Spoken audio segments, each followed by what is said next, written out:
Hello everyone. आज की class में हम traditional theory of capital structure को डिस्कस करेंगे। हमने लास्ट वीडियो में कैपिटल स्ट्रक्चर का meaning, net income approach, net operating income approach और मोदी-गिलानी मिलर अप्रोच को डिस्कस किया था, जिसका लिंक इस वीडियो के डिस्क्रिप्शन में गिवन है। Now see what is traditional approach of capital structure, जिसको हम ऑप्टिमम कैपिटल स्ट्रक्चर थ्योरी भी कहते हैं। ट्रेडिशनल थ्योरी कहती है कि जब overall cost of capital minimize हो और फर्म की मार्केट वैल्यू मैक्सिमाइज हो तो वो स्थिति अनुकूलतम कैपिटल स्ट्रक्चर की होती है। इस अप्रोच ने ऑप्टिमम कैपिटल स्ट्रक्चर पर फोकस किया है, इसीलिए इसको ऑप्टिमम कैपिटल स्ट्रक्चर थ्योरी भी कहते हैं। इस थ्योरी में कहा गया है कि cost of capital capital structure का एक फंक्शन है। डेब्ट और इक्विटी का रेशो एक पॉइंट तक पहुंचना ही फर्म के लिए फ्रूटफुल होता है, जहां पर ओवरऑल कॉस्ट ऑफ कैपिटल कम होती है और फर्म की वैल्यू मैक्सिमाइज होती है। Now see what this theory says. Number 1, this approach is also known as intermediate approach, is a compromise between the two extremes of net income approach and net operating income approach. Traditional theory को हम intermediate theory भी कहते हैं। यह net income approach और net operating income approach के बीच की approach है। The value of the firm can be increased initially or the cost of capital can be decreased by using more debt as the debt is a cheaper source of funds than equity. इस theory के अनुसार value of firm पहले increase होती है जब हम cheapest डेब्ट capital का ज़्यादा से ज़्यादा यूज़ करते हैं, और जिसको यूज़ करने से हमारी overall cost of capital decrease हो जाती है। लेकिन इनका मानना है कि ऐसा केवल एक पॉइंट तक ही होता है। एक पॉइंट के बाद यदि हम डेब्ट कैपिटल का यूज़ इंक्रीज कर दें तो इक्विटी शेयर होल्डर्स का फाइनेंशियल रिस्क भी बढ़ने लगता है, जिससे इक्विटी शेयर होल्डर्स की कॉस्ट बढ़ जाती है। इन्होंने इस अप्रोच को दोनों अप्रोचेस के बीच की अप्रोच कहा है, इसीलिए इन्होंने नेट इनकम अप्रोच को आर्ग्यू करते हुए कहा कि कॉस्ट ऑफ कैपिटल और total value of firm capital structure से अलग नहीं है, उसके इंडिपेंडेंट नहीं है। डेब्ट इक्विटी के रेशियो में जैसे जैसे चेंजेस आते हैं वैसे ही फर्म की वैल्यू में भी चेंजेस आते हैं। क्योंकि नेट इनकम अप्रोच में कॉस्ट ऑफ कैपिटल और वैल्यू ऑफ फर्म को इंडिपेंडेंट माना गया था, इसीलिए इन्होंने आर्ग्यू करा कि दोनों इंडिपेंडेंट नहीं हैं। कॉस्ट ऑफ कैपिटल और वैल्यू ऑफ फर्म दोनों ही टर्म्स एक दूसरे से रिलेटेड हैं। दूसरी तरफ इन्होंने नेट ऑपरेटिंग इनकम को सपोर्ट किया कि एक सर्टेन पॉइंट तक यदि डेब्ट का प्रोपोर्शन इंक्रीज हो तो फर्म की वैल्यू हमारी इंक्रीज होती है, लेकिन एक पॉइंट के बाद overall cost of capital increase होगी और फर्म की वैल्यू डिक्रीज होगी। लेकिन ये नेट ऑपरेटिंग इनकम से डिफ़र इसलिए है क्योंकि नेट ऑपरेटिंग इनकम में वेटेड कॉस्ट ऑफ कैपिटल को हर स्थिति में, चाहे डेब्ट इक्विटी का रेशियो कितना भी हो, उसमें चेंज नहीं होने की बात की गई है कि आपका डेब्ट इक्विटी का रेशियो इंक्रीज़ हो या डिक्रीज़ हो, लेकिन हमारी ओवरऑल कॉस्ट ऑफ कैपिटल में कोई भी चेंजेस नहीं होते। जबकि ट्रेडिशनल अप्रोच में डेब्ट का रेशियो इंक्रीज़ होते ही डेब्ट की कॉस्ट भी बढ़ जाती है। वो कंपनी की एसेट में अपना शेयर समझने लगते हैं और ओवरऑल कॉस्ट ऑफ कैपिटल भी एक पॉइंट के बाद बढ़ने लगती है। रिजल्टेंट इक्विटी का रिस्क बढ़ने से उनकी कॉस्ट भी इंक्रीज हो जाती है। Next, beyond a particular point the cost of equity increases because increased debt increases the financial risk of the equity shareholders. The advantage of cheaper debt at this point of capital structure is offset by increased cost of equity. Traditional approach के accordingly एक point के बाद हम डेब्ट capital को कितना भी increase कर लें, ये मानकर कि ये चीपेस्ट सोर्स है, लेकिन एक पॉइंट के बाद हमारी इक्विटी की कॉस्ट बढ़ना स्टार्ट हो जाएगी और एक पॉइंट के बाद ओवरऑल कॉस्ट ऑफ कैपिटल भी इंक्रीज़ होगी, जिससे फर्म की वैल्यू कम हो जाती है। यहाँ पर दो ऑफसेट इफ़ेक्ट करते हैं, एक तरफ राइज इन कॉस्ट ऑफ डेब्ट और rise in cost of equity, और दूसरी तरफ ओवरऑल कॉस्ट ऑफ कैपिटल और वैल्यू ऑफ फर्म इंक्रीज और डिक्रीज होती है। After this, there comes a stage when the increased cost of equity cannot be offset by the advantage of low-cost debt. Thus, overall cost of capital, according to this approach, decreases up to a certain point, remains more or less unchanged and increases or rises beyond a certain period. इन्होंने कहा कि एक stage के बाद डेब्ट capital कितनी भी cheap क्यों ना हो, लेकिन उसका ज़्यादा से ज़्यादा यूटिलाइज करने पर हमारी इक्विटी की कॉस्ट इंक्रीज़ होगी ही होगी।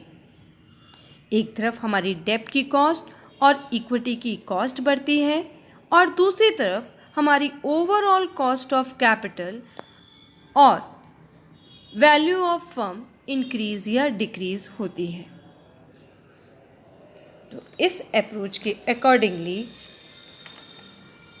कैपिटल स्ट्रक्चर थ्योरी हमको बताती है कि a firm's value increases to a certain level of डेब्ट capital after which it tends to remain constant and again it begins to decrease if there is too much borrowings. So firms using financial leverage within certain limits where the firm gets higher value. पूरी theory का conclusion है, cost of capital और cost of equity में जो भी changes आते हैं वो सीधा हमारी इफ़ेक्ट करती है वैल्यू ऑफ फर्म पर। उनका इंक्रीज़ या डिक्रीज़ होना, वैल्यू ऑफ फर्म का इंक्रीज़ और डिक्रीज़ होना डिपेंड करता है कि डेब्ट कैपिटल का रेशो ओवरऑल कैपिटल स्ट्रक्चर में कितना है, और जितना ज़्यादा हो रहा है उतनी ही हमारी इक्विटी की कॉस्ट इंक्रीज़ हो रही है, जिससे वैल्यू ऑफ फर्म इंक्रीज़ और डिक्रीज़ होना स्टार्ट हो जाती है। तो यहाँ पर दो इम्पॉर्टेंट पॉइंट्स थे, एक cost of capital, overall cost of capital, और एक कॉस्ट ऑफ इक्विटी। तो कॉस्ट ऑफ डेब्ट remain stable with an increase in the डेब्ट ratio two a certain limit after which it begins to stove. And second important thing, cost of equity remain stable or grow slightly with an increase in the debt ratio to a certain limit after which it begins to grow rapidly. Now see one example. Compute the market value of a firm, value of shares and the average cost of capital from the following information. हमारे पास net operating income given है 2 lakh, total investment given है 10 lakh, equity capitalization rate given है। 3 situation है, जब हमने बिल्कुल भी डेब्ट कैपिटल यूज़ नहीं करी तब हमारा इक्विटी कैपिटलाइजेशन रेट 10% था। जब हमने फर्म में 4 लाख की डेब्ट कैपिटल यूज़ करी 11% से, तब हमारा 11% क्या हो गया, इक्विटी कैपिटलाइजेशन रेट था। और जब हमारी डेब्ट कैपिटल और इंक्रीज़ हो गई 6 लाख की, तब हमारा इक्विटी कैपिटलाइजेशन रेट इंक्रीज़ होकर 13% हो गया। एज्यूम करा गया है कि 4 लाख डिबेंचर्स हमारे 5% रेट पर हैं, जबकि 6 लाख डिबेंचर्स की कॉस्ट हमारी 6% रेट ऑफ इंटरेस्ट से है। आपसे कह रहा है market value of firm, value of share और एवरेज कॉस्ट ऑफ कैपिटल को फाइंड कीजिए। Now see, compute of market value of firm, value of share and average cost of capital. हमने उसको 3 कॉलम्स में डिवाइड कर लिया। फर्स्ट सिचुएशन जहाँ पर हमारी डेप्ट 0 है, दूसरी सिचुएशन जहाँ पर हमारी डेप्ट कैपिटल 4 लाख है जिसका रेट 5% है, और तीसरी सिचुएशन जहाँ पर हमारी 6 लाख डेप्ट कैपिटल है जिसका रेट 6% है। सबसे पहले नेट ऑपरेटिंग इनकम तीनों के लिए हमारी सेम है। अब नेट ऑपरेटिंग इनकम में से हम इंटरेस्ट को माइनस करेंगे तो हमारे पास जो बैलेंस बचेगा वो इक्विटी शेयर होल्डर्स का बचेगा। फर्स्ट कैटेगरी में हमारी कोई भी डेप्ट कैपिटल नहीं थी। दूसरी कैटेगरी में हमारी 4 लाख की डेप्ट कैपिटल है, 5% से 4 लाख पर 20,000, और तीसरी कैटेगरी में 6 लाख की डेप्ट कैपिटल है, 6% से डेप्ट कैपिटल 36,000। हमारे पास बैलेंस कितना आ गया? 2 लाख, 1,80,000 एंड 1,64,000। ये बैलेंस हमारा किसके लिए बच गया? इक्विटी शेयर होल्डर्स के लिए बच गया। इक्विटी कैपिटलाइजेशन रेट हमारे पास गिवन है 10%, 11%, 13%। हमको थ्योरी में बताया गया था जैसे जैसे डेब्ट कैपिटल का कंट्रीब्यूशन इंक्रीज होता जाता है वैसे ही इक्विटी की कॉस्ट भी इंक्रीज होती चली जाती है। तो जब बिल्कुल डेब्ट का कंट्रीब्यूशन नहीं था तब कॉस्ट 10% थी। 4 लाख की कंट्रीब्यूशन पे कॉस्ट इंक्रीज होकर 11% हो गई, और 6 लाख की कंट्रीब्यूशन पे इक्विटी कैपिटलाइजेशन रेट की 13% हो गया। मार्केट वैल्यू फाइंड आउट कर लीजिए। मार्केट वैल्यू के लिए हमारा क्या फॉर्मूला है? हमारे पास जो भी इक्विटी शेयर होल्डर्स का शेयर आया है that share multiply by 100 upon equity capitalization rate. हमने तीनों कैटेगरी में फॉर्मूला यूज़ करा और हमको पता चल गया कि इक्विटी शेयर की वैल्यू कितनी है? 20 लाख, 16,36,363 एंड 12,61,538। और मार्केट वैल्यू डेब्ट की फर्स्ट कैटेगरी में हमारी 0 थी, दूसरी कैटेगरी में हमारी 4 लाख और तीसरी कैटेगरी में हमारी 6 लाख।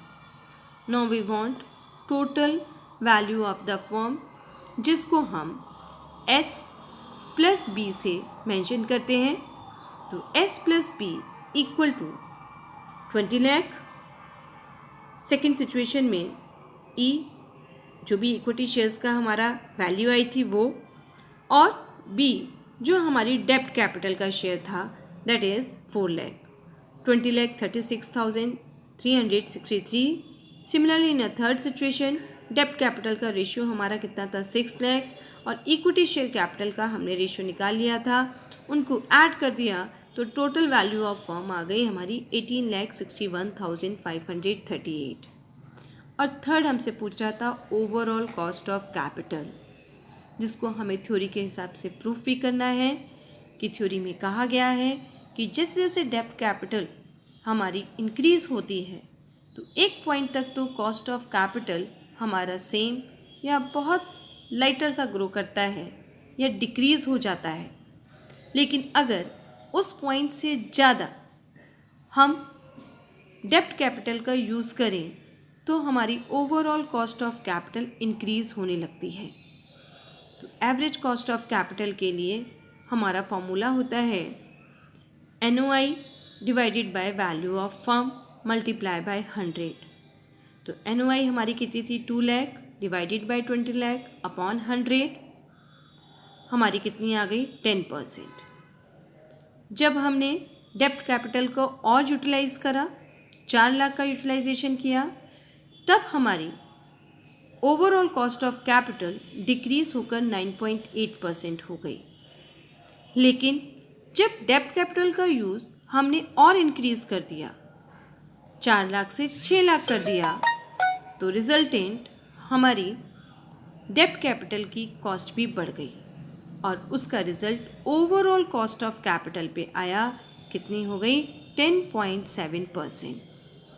तो ये थ्योरी हमको प्रूव करती है कि एक पॉइंट के बाद अगर डेब्ट कैपिटल का हम यूज़ करते हैं तो हमारी overall cost of capital increase होती है, रिजल्टेंट हमारी कॉस्ट ऑफ इक्विटी भी इंक्रीज़ होती है और वैल्यू ऑफ फर्म डिक्रीज हो जाती है.